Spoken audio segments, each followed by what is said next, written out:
Ba't mahilig eh? Alam mo, anak ko hindi mahilig. Mabubuhay na. Mga lastik ka na, kaya ka lagi ka sa hospital lang, may hingi ng pagkain. Sa lolo, namingi din yan.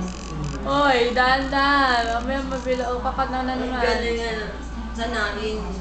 Ano yan? Sabi ng tatay, ano, patakaw nga, at ang subo mo. Yun din yung tinapay niya. Sarap! Oh, oh, laki na niyan. Luwa mo. Nguya muna, nguya. Oh, nguya muna, nguya. Hindi, akin na. Napahawak mo lang. Pahawak. Oh, gusto na may hawak. Huwag mo na kumain. Oh, may laman pa Ay, huwag eh. yan sa matigas. Kasi makakain mo. Ay, magtatampo eh. Baka kunin ng mama. Oh, may laman pang bibig eh. Oh, nguya muna, nguya. Ay, ito. Nam nam nam nam nam nam nam nam. Mabubuhay na.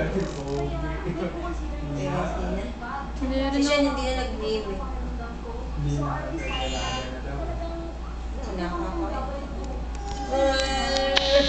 Tatampo. Hindi kumain ka, hindi ko hingin. Bago lumakat at paglaki na wala akong hingaan. Hindi na Enrica. Sabi na Enrica, kasi naisip ko siguro kasi perfectionist ako eh lagi. Ay, hindi ka dumi, alinisin mo yan.